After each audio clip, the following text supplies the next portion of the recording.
Hello friends, स्वागत है आपका स्टार माइंड स्टडी में। आज हम स्टार्ट करने वाले हैं क्लास 10th का इंग्लिश के कोर्स का chapter 1 a letter to God, जो कि लिखा है G.L. फ्यूंटिस। इस चैप्टर में हम बेसिकली बात करने वाले हैं एक फार्मर जिसका नाम है लेंचो, उसके बारे में। तो उस लेंचो को गॉड पे बहुत ज़्यादा भरोसा होता है, पर एक बार हेल स्टॉर्म आने की वजह से उसकी फसल खराब हो जाती है। तो उस टाइम वो भगवान को लेटर लिखता है। भगवान को वो लेटर लिखता है। अब वो उस लेटर में क्या लिखता है, वो लेटर क्यों लिखता है, और उस लेटर का उसको जवाब मिलता है या नहीं मिलता, क्या जवाब मिलता है, क्या होता है, क्या नहीं होता, ये हम इस स्टोरी में जानेंगे। ये स्टोरी बहुत ही ज़्यादा इंटरेस्टिंग होने वाली है, तो चलिए स्टार्ट करते हैं। तो कहानी स्टार्ट होती है लेंचो का घर कहाँ है उस लोकेशन से। तो ऑथर बताते हैं कि लेंचो का जो घर था वो एक क्रेस्ट पे था, लो हिल की, मतलब एक जो छोटी हाइट का हिल था उसकी टॉप पे था, और वो एक ऐसा इकलौता घर था पूरी वैली में जो हिल के टॉप पे था। उस हाइट पे खड़ा होके अगर कोई देखे तो उसको रिवर और राइप कॉर्न का फील्ड दिखता था, जिस पे बहुत सुंदर और अच्छे फ्लावर्स थे जो हमेशा अच्छी हार्वेस्ट प्रॉमिस करते थे। मतलब उस हार्वेस्ट को देख के, उस राइप कॉर्न के फील्ड को देख के कोई भी कह सकता है कि इसमें बहुत अच्छी हार्वेस्ट होगी। और वो जो फील्ड था वो पूरा राइप कॉर्न और उसके सुंदर डॉटेड फ्लावर्स से भरा हुआ था। अब उस फील्ड में जैसे ही हम हार्वेस्ट करें तो बहुत अच्छी हार्वेस्ट होगी, बहुत अच्छी फसल निकलेगी, और उससे बेचने के बाद लेंचो बहुत अच्छे पैसे कमा सकता था। ये उस फसल को देख के कोई भी कह सकता था, इतनी अच्छी वो हार्वेस्ट थी। पर उस हार्वेस्ट को अब सिर्फ एक ही चीज चाहिए थी, जो कि थी बारिश। अब अगर उस फील्ड पे एक बार अच्छी सी बारिश हो जाए, थोड़ी बहुत हल्की बारिश या थोड़ी ज़्यादा बारिश हो जाए, तो वो फसल कटाई के लिए, हार्वेस्ट के लिए परफेक्टली अच्छे से तैयार हो जाएगी।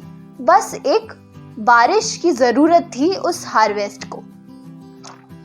यहाँ पे कहानी में ऑथर ने बात की है मॉर्निंग के टाइम की, कि मॉर्निंग में ये कहानी शुरू होती है। तो वो हमें बता रहे हैं कि पूरी मॉर्निंग, जो पूरा मॉर्निंग टाइम था, उसमें लेंचो, जो अपने फील्ड्स को बहुत इंटीमेटली, बहुत अच्छे से जानता था, उसने पूरे दिन कुछ भी काम नहीं किया, बस वो नॉर्थ ईस्ट के साइड के स्काई को देखता रहा। फिर वो एक वुमेन से बात करता है, now we are really going to get some water women, कि हमें अब पक्का पानी मिलने वाला है, मतलब बारिश आने वाली है, मुझे ऐसा लग रहा है आसमान को देख के। और वो औरत बोलती है, जो कि सपर प्रिपेयर कर रही थी, खाना प्रिपेयर कर रही थी, वो बोलती है यस गॉड विलिंग, कि भगवान अगर चाहेंगे तो हमें जरूर मिलेगा पानी, बारिश जरूर होगी। और जो लेंचो के बड़े बेटे थे, ओल्डर बॉयज थे, वो फील्ड में काम कर रहे थे, और जो उसके छोटे बेटे थे, यंगर बॉयज थे, वो पास ही में, घर के पास में जो फील्ड है वहां पर खेल रहे थे। तब तक, जब तक उस वुमेन ने, जो वुमेन सपर प्रिपेयर कर रही थी, अब वो वुमेन, हम ये मान सकते हैं कि वो वुमेन लेंचो की वाइफ है। और उस वुमेन ने जब तक उन लोगों को, उन बच्चों को आवाज़ नहीं लगाई कि डिनर के लिए आ जाओ, तब तक वो ओल्डर बॉयज अपना काम कर रहे थे और यंगर बॉयज फील्ड के पास, घर के पास में फील्ड में खेल रहे थे।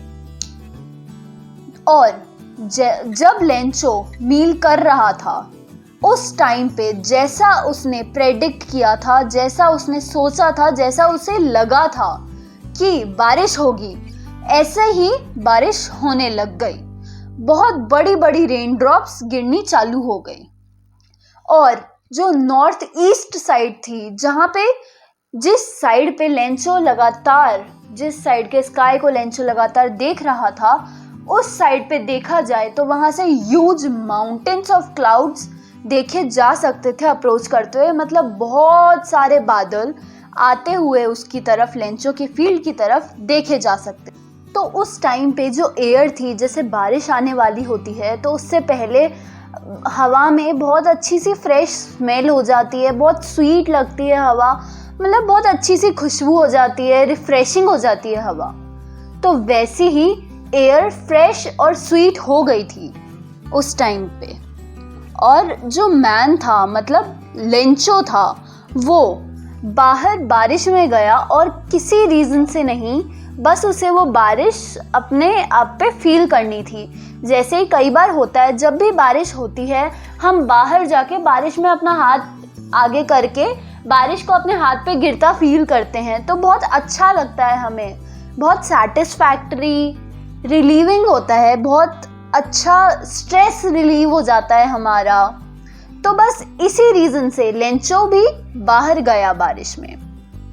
और जैसे ही वो वापस आया, मतलब वो बाहर जाके बारिश को देख के वापस घर में आया, तो वापस घर में आते ही उसने एक्सक्लेम किया खुशी से, वो बहुत ज़ोर से बोला कि ये तो बारिश नहीं है जो आसमान से गिर रही है, these are not raindrops, ये तो नए कॉइन्स हैं, न्यू कॉइन्स हैं, नए सिक्के हैं। जो बड़ी वाली ड्रॉप्स हैं वो तो 10 सेंट के पीसेस हैं और जो छोटे वाले हैं वो 5 सेंट के पीसेस हैं। मतलब उसको ये हार्वेस्ट, उसकी जो हार्वेस्ट थी वो इस बारिश की वजह से बहुत अच्छे से तैयार हो जाती बेचने के लिए, उससे वो पैसे कमा सकता था। तो वो इस बारिश को ही पैसों से कंपेयर कर रहा है और बोल रहा है कि ये बारिश नहीं है, ये तो पैसे ही हैं, कॉइन्स ही हैं नए वाले जो आसमान से गिर रहे हैं। जो बड़े साइज के हैं वो 10 सेंट्स के हैं और छोटे वाले 5 सेंट्स के। और इसके साथ ही उसने बहुत ही सैटिस्फाइड एक्सप्रेशन से अपने राइप कॉर्न के फील्ड को देखा, जो कि ड्रेप हो चुका था रेन के कर्टेन में। मतलब उसकी जो सारी कॉर्न थी, सारी फसल थी, वो ऐसे कवर हो चुकी थी रेन से, जैसे कि किसी कर्टेन से, किसी पर्दे से, कपड़े से उसको ढक दिया हो, ऐसे वो फसल पूरी कवर हो चुकी थी। ये अच्छा सीन लेंचो देख ही रहा था कि उसी टाइम बहुत ज़ोर से हवा चलने लगी, स्ट्रॉन्ग विंड चलने लगी और उसी के साथ लार्ज हेल स्टोन्स भी गिरने चालू हो गए, मतलब ओले गिरने चालू हो गए। अब तक तो बहुत आराम से बहुत अच्छी हल्की बारिश हो रही थी, पर अचानक से तेज़ हवा के साथ ओले भी गिरने चालू हो गए। और ये जो ओले थे, क्योंकि ये वाइट कलर के थे, तो ये तो सच में बिल्कुल सिल्वर कॉइन्स की तरह लग रहे थे। अब ऑथर ने यहाँ पे सिल्वर कॉइन्स की तरह हेलस्टोन्स लग रहे थे इसलिए बोला है क्योंकि लेंचो ने जब नॉर्मल बारिश गिरनी चालू हुई थी तब उसने बोला था कि ये जो रेन है, ये रेन है ही नहीं, ये तो कॉइन्स गिर रहे हैं 5 और 10 सेंट्स के। तो ऑथर बोल रहे हैं कि ये जो हेल थी ये तो सच में बिल्कुल ऐसी लग रही थी जैसे कि सिल्वर कॉइन्स हो। और जो बॉयज़ थे, मतलब ऐसा मान सकते हैं कि लेंचो के बेटे, जिनकी यहाँ हमने पहले बात की थी, वो जो अब तक अपने आप को रेन में एक्सपोज किए हुए थे, रेन में थे, उन्होंने बाहर भागे वो और जो फ्रोज़न पर्ल्स थे उनको कलेक्ट करना स्टार्ट कर दिया। अब यहाँ पे फ्रोज़न पर्ल्स वो हेल स्टोन्स हैं जो आसमान से गिरे थे जब हेलस्टॉर्म आया था। उस टाइम पे जब ओले गिर रहे थे तो उनको देख के उन बच्चों को वो बिल्कुल जमे हुए फ्रोज़न पर्ल्स मोती की तरह लग रहे थे। तो उन बच्चों ने फटाफट बाहर भाग के वो मोती, वो ओले कलेक्ट करना स्टार्ट कर दिया। तो ये सब देख के लेंचो बोला कि it's really getting bad now, कि अब वेदर बहुत ज़्यादा ख़राब होता जा रहा है, इससे मेरी फसल ख़राब हो जाएगी। मैं होप करता हूँ कि ये जो हेल स्टॉर्म है, ये जो ओले गिर रहे हैं, ये जल्दी से बंद हो जाएंगे, ये हेल स्टॉर्म जल्दी से पास हो जाएगा। पर लेंचो ने जो भी होप किया था, जो भी सोचा था, ऐसा कुछ भी नहीं हुआ। वो जो हेल स्टॉर्म था, हेल रेन थी, वो 1 घंटे तक होती रही पूरे एरिया में, लेंचो के घर पे, उसके गार्डन में, हिल साइड पे, कॉर्न के फील्ड में, पूरी वैली में हेलस्टॉर्म हो रही थी लगातार ऑलमोस्ट 1 घंटे तक। और लेंचो ने होप किया था कि ये जल्दी पास हो जाए हेलस्टॉर्म, पर ऐसा कुछ भी नहीं हुआ। उसका बिल्कुल ऑपोजिट हुआ और ये हेलस्टॉर्म बहुत देर तक, 1 घंटे तक गया ही नहीं वहाँ से। लेंचो बहुत ज़्यादा परेशान हो चुका था, वो बहुत ज़्यादा टेंशन में था अपनी क्रॉप्स को लेके, अपने कॉर्न के हार्वेस्ट को लेके। और ये पूरी हेलस्टॉर्म के बाद जो पूरा फील्ड था, पूरा एरिया था, वो ऐसे कवर हो गया था, ढक गया था उन ओलों से, जैसे कि उस फील्ड पे, उस एरिया में नमक बिछा दिया हो किसी ने, सॉल्ट से कवर कर दिया हो। जो ट्रीज थे उनकी सारी पत्तियां झड़ गई थी, कॉर्न की फसल पूरी तरह डिस्ट्रॉय हो चुकी थी, और जितने भी फ्लावर्स थे कॉर्न के प्लांट्स पे या जो बाकी प्लांट्स होते हैं उन पे भी जो फ्लावर्स थे, जो सारे प्लांट्स थे, वो सब पूरी तरह तबाह हो चुके थे, पूरी तरह खराब हो चुके थे उस हेलस्टोन्स की वजह से। ये सब होने की वजह से लेंचो का जो सोल था, उसका मन था, वो बहुत ज़्यादा सैडनेस से भर गया था। वो बहुत ज़्यादा, लेंचो बहुत बहुत बहुत ज़्यादा सैड हो गया था। जब वो स्टॉर्म चला गया उसके बाद लेंचो अपने फील्ड में गया और फील्ड के बीचों बीच जाके खड़ा हो गया। अपने बच्चों से, अपने बेटों से कहा कि एक प्लेग अगर लॉकस्ट का आ जाता तो भी वो लोग इससे ज़्यादा छोड़ जाते। हेल ने हमारे लिए कुछ नहीं छोड़ा है। इस साल हमें कोई कॉर्न नहीं मिलेगा। लॉकस्ट मतलब जो टिड्डियाँ होती है, जो कीड़े होते हैं जिनका नाम टिड्डी होता है, उसको कहते हैं लॉकस्ट। वो ज़्यादातर एक ग्रुप में आते हैं जिसको प्लेग बोला जाता है। तो लेंचो ने कहा कि अगर उनका पूरा ग्रुप भी आ जाता ना और हमारी फसलों पर अटैक कर देता तो भी इससे ज़्यादा हमारे पास फसल बच जाती। इस हेल ने, इस ओले की बारिश ने हमारे लिए कुछ नहीं छोड़ा है। इस साल हमारे पास कोई भी कॉर्न नहीं होगा जिससे हम सेल करके पैसे कमा सके या फिर हम थोड़ा बहुत यूज़ कर सके, उसके लिए भी बिल्कुल कॉर्न नहीं होगा हमारे पास। वो जो नाइट थी जब हेलस्टॉर्म चला गया, वो वाली जो नाइट थी वो लेंचो के लिए बहुत ही ज़्यादा सॉरोफुल थी, बहुत ही ज़्यादा सैड था, टेंशन में था, इरिटेटेड था, बहुत ज़्यादा परेशान था लेंचो उस नाइट को। और वो बार बार मन में यही सोच रहा था कि जो हमने सारा काम किया, all our work for nothing, उसका सारे काम का कोई रिजल्ट नहीं निकला, सारा काम बर्बाद हो गया, जैसे कि बिना किसी रीज़न के फालतू में ही हमने सारा काम किया। वो अब कोई नहीं है जो हमारी मदद कर सकता है, ये साल हमें भूखा ही बिताना पड़ेगा। There is no one who can help us, we will all go hungry this year. ये साल हम भूखे ही बिताएंगे, इस साल हमारी अब कोई मदद नहीं कर सकता। पर इतना सब होने के बाद, इतनी निराशा होने के बाद भी उस सॉलिटरी हाउस में जो वैली के मिडिल में था, जो इकलौता घर पूरी वैली के मिडिल में था, उन सब के दिलों में एक सिंगल होप थी, जो कि एक लास्ट होप बची थी। वो थी गॉड से हेल्प, हेल्प फ्रॉम गॉड। कि भले ही कोई हमारी अब मदद ना कर सके, कुछ भी हो, पर भगवान हमारी मदद ज़रूर करेंगे। वही अब हमारी आखिरी और सिंगल होप बचे हैं। और लेंचो खुद से यही बोल रहा था कि इतने अपसेट मत हो, फिर भी अगर तुम्हें ऐसा लग रहा है कि ये पूरा लॉस है, पर हमेशा ये याद रखो कि कोई भी भूख के मारे मरता नहीं है। सब लोग यही कहते हैं कि कोई भूख की वजह से मरता नहीं है।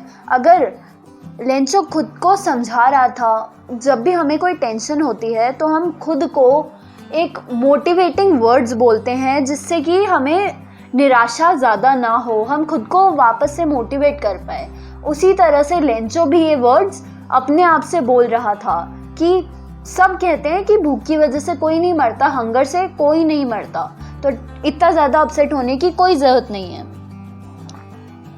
पूरी जो नाइट थी वो उस पूरी नाइट में लेंचो बस अपनी जो लास्ट सिंगल होप थी, हेल्प फ्रॉम गॉड, उसी के बारे में सोचता रहा। बस उसके दिमाग में कोई थॉट नहीं थे। उसे अपनी फसल बिगड़ जाने की, ख़राब हो जाने की, डिस्ट्रॉय हो जाने की सैडनेस थी, और उसके मन में एक छोटी सी होप, आशा की किरण थी कि गॉड जो है वो हमारी मदद ज़रूर करेंगे, वो हमारी इकलौती लास्ट होप बचे हैं। जिनके बारे में लेंचो को ये सिखाया गया था कि गॉड की जो आंखें होती है वो हर किसी के कॉन्साइंस के अंदर भी देख सकती है। मतलब भले ही कोई इंसान किसी और इंसान से झूठ बोल ले, पर भगवान से वो झूठ कभी नहीं बोल सकता। उसके मन में क्या है, उसके सच में इंटेंशंस कैसे हैं, उसके मन में क्या चल रहा है, वो आदमी कैसा है कैसा नहीं है, ये वो दूसरों से छुपा सकता है, पर भगवान को सब पता होता है उस बारे में। ये लेंचो को सिखाया गया था। और लेंचो जो था वो एक ऑक्स की तरह मैन था। मतलब जो ऑक्स होता है वो पूरे दिन फील्ड में काम करता रहता है, मेहनत करता रहता है, तो वैसे ही लेंचो भी पूरे दिन अपने फील्ड पे, कॉर्न के फील्ड पे काम करता था, मेहनत करता था एनिमल्स की तरह। पर फिर भी इतना सब होने के बाद भी उसे थोड़ा बहुत लिखना आता था। उसने सीखा था थोड़ा बहुत लिखना, इतना काम करने के, इतनी मेहनत करने के बाद भी। तो लेंचो को लिखना आता था, तो उसने डिसाइड किया कि फॉलोइंग संडे, मतलब जो संडे आ रहा था, उसको वो लेटर लिखेगा गॉड को। तो जब वो संडे आया तो उसने डे ब्रेक पे, मतलब सुबह सुबह मॉर्निंग में जल्दी लेटर लिखना चालू किया, जो कि उसने डिसाइड किया था कि वो खुद अपने हाथों से लेके जाएगा टाउन में और वहाँ पे मेल में डाल के आएगा। और वो लेटर था, लेंचो ने वो लेटर लिखा था गॉड को। यहाँ पे बुक में लिखा है it was nothing less than a letter to God. तो यहाँ पे वो ऑथर यही बता रहे हैं कि वो लेटर गॉड को लेटर लिखा था, ऐसा था क्योंकि वो लेटर सच में लेंचो ने गॉड को ही लिखा था। उसने उस लेटर में लिखा, God, if you don't help me, my family and I will go hungry this year. I need 100 pesos in order to sow my field again and to live until the crop comes because the hailstorm. तो उसने लिखा कि God, अगर आप मेरी मदद नहीं करते तो मेरी फैमिली और मैं ये पूरा साल भूखे ही बिताएंगे, हमारे पास कुछ खाने को नहीं होगा इस साल। मुझे 100 पेजोस चाहिए ताकि मैं अपना फील्ड दोबारा सो कर पाऊं, दोबारा से फसल लगा पाऊं और मैं तब तक जिंदा रह सकूं, तब तक मेरी फैमिली को खाना खिला सकूं जब तक कि वो क्रॉप्स आ नहीं जाती, क्रॉप्स बड़ी नहीं हो जाती, फसल हार्वेस्ट के लिए तैयार नहीं हो जाती। क्योंकि हेलस्टॉर्म की वजह से फिर क्या क्या हुआ था वो सब उसने उस लेटर में लिख दिया। और उसने एनवेलप के ऊपर टू गॉड लिखा और उस लेटर को एनवेलप के अंदर डाला और अभी भी ट्रबल्ड, परेशान सा वो टाउन की तरफ चल दिया। जब वो पोस्ट ऑफिस पे पहुंचा तो उसने उस लेटर पे स्टैंप लगाई और उसे मेल बॉक्स में डाल दिया। अब इसके बाद की कहानी है हमारी पोस्ट ऑफिस के अंदर। तो पोस्ट ऑफिस में क्या होता है अब ये बताएंगे ऑथर हमें। तो वो हमें बताते हैं कि एक एम्प्लॉय जो कि पोस्टमैन था, वो पोस्ट ऑफिस में मदद भी करता था कामों में। तो वो अपने बॉस के पास गया, बहुत हार्टिली, बहुत जोर जोर से हंसता हुआ, और उसने अपने बॉस को ये टू गॉड लिखा हुआ लेटर दिखाया। बहुत ज़्यादा वो जोर जोर से हंस रहा था और उसने अपने बॉस को दिखाया कि ये देखो बॉस, किसी ने गॉड को लेटर लिखा है, टू गॉड लिखा है। उसने एड्रेस भी नहीं लिखा, उसने सिर्फ टू गॉड लिख के यहाँ मेल बॉक्स में ये आदमी यहाँ लेटर छोड़ गया है। उसने अपने पूरे पोस्टमैन के करियर में, मतलब उसने जितना भी टाइम लेटर्स डिलीवर करते पोस्टमैन की तरफ बिताया, उस पूरे अपने करियर में उसने कभी वो एड्रेस के बारे में ना सुना था, ना वो कभी उसने एड्रेस जाना था, क्योंकि कोई गॉड को लेटर नहीं लिखता है, ज़्यादातर कोई भी नहीं लिखता है। पर लेंचो बहुत ज़्यादा भरोसा करता था गॉड में, तो उसका लेटर वो पहला लेटर था जो कि गॉड को लिखा हुआ था। तो वो लेटर बिल्कुल एड्रेस उसको नहीं पता था पोस्टमैन को। तो जो पोस्ट मास्टर था, उस पोस्टमैन का बॉस था, वो एक फैट और एमिएबल फेलो था, बहुत ही ज़्यादा मोटा था वो और फ्रेंडली था। ये सुनने के बाद कि किसी ने गॉड को लेटर लिखा है, वो पोस्ट मास्टर, वो बॉस भी बहुत ज़ोर ज़ोर से हंसने लगा। पर इमीडिएटली वो सीरियस हो गया और उस लेटर को अपनी डेस्क पे टैप करते हुए उसने कमेंट किया इस लेटर पे, इस सिचुएशन पे। वो बोला कि क्या फेथ है इस आदमी का, कितना भरोसा है इस आदमी को भगवान पे, कितना ज़्यादा भरोसा करता है ये आदमी कि इसने भगवान को लेटर लिख दिया। मैं विश करता कि काश मुझे भी भगवान पे इतना भरोसा होता कि मैं भगवान को लेटर लिख सकता, उनके साथ करेस्पॉन्डेंस स्टार्ट कर सकता। कितना ज़्यादा भरोसा करता है ये आदमी भगवान पे। तो बहुत ज़्यादा रेयर केस था उस पोस्ट मास्टर के लिए भी, तो उसको भी बहुत ज़्यादा शॉकिंग फील हो रहा था, बहुत ही ज़्यादा शॉक्ड था वो पोस्ट मास्टर, खुद भी अमेज्ड था वो उससे। तो जो राइटर था उस लेटर का, मतलब लेंचो, उसका फेथ भगवान से ना उठ जाए, उसका भरोसा ना उठ जाए भगवान से कि मैंने तो भगवान को लेटर लिखा पर भगवान ने मेरे लेटर का जवाब नहीं दिया, भगवान ने मेरी सुनी नहीं। तो उस पोस्ट मास्टर ने एक आइडिया सोचा कि क्यों ना इस मैन का फेथ हम ना तोड़ने के लिए उसके इस लेटर का जवाब दें, ताकि उसका फेथ भगवान पे से उठे ना। पर जब उसने ये लेटर खोल के देखा तो उसके लिए ये एविडेंट था, ये उसे पता चल रहा था कि इस लेटर को जवाब देने में, इस लेटर का आंसर देने के लिए उसे गुडविल इंक और पेपर, मतलब अच्छाई इंक और पेपर से कई ज़्यादा ज़रूरत थी, क्योंकि लेंचो ने उस लेटर में गॉड से 100 पेजोस मांगे थे। तो इस लेटर का जवाब देने के लिए उस पोस्टमास्टर को सिर्फ अच्छाई और काइंडनेस के अलावा पैसों की भी ज़रूरत थी। पर ये सब पढ़ने के बाद भी वो पोस्टमास्टर ने जो रेजोल्यूशन ली थी, उसने जो आइडिया निकाला था, वो उस पे अड़ा रहा कि मैं ये करके ही रहूँगा। और उसने अपने एम्प्लॉयज़ जो उसके साथ काम करते थे उनसे थोड़े पैसे मांगे कि क्यों ना हम इस आदमी को पैसे भेजते हैं। उसने अपनी सैलरी का भी एक पार्ट उन पैसों में मिला दिया और उसके जो कुछ फ्रेंड्स थे उन्होंने भी उसकी मदद की, उसको पैसे दिए थोड़े से कि एक्ट ऑफ चैरिटी की तरह क्यों ना हम इस आदमी की मदद कर दें। उन लोगों ने एज अ चैरिटी पोस्टमास्टर को पैसे दिए लेंचो को भेजने के लिए। पर ये सब करने के बाद भी उस पोस्टमास्टर के लिए इम्पॉसिबल हो गया था 100 पेजोस गैदर करना, क्योंकि वो पोस्टमास्टर था तो वो भी खुद ज़्यादा पैसे वाला नहीं था। इसलिए वो सिर्फ उस फार्मर को, लेंचो को, a little more than half, मतलब 50 पेजोस से थोड़े ज़्यादा ही भेज पाया।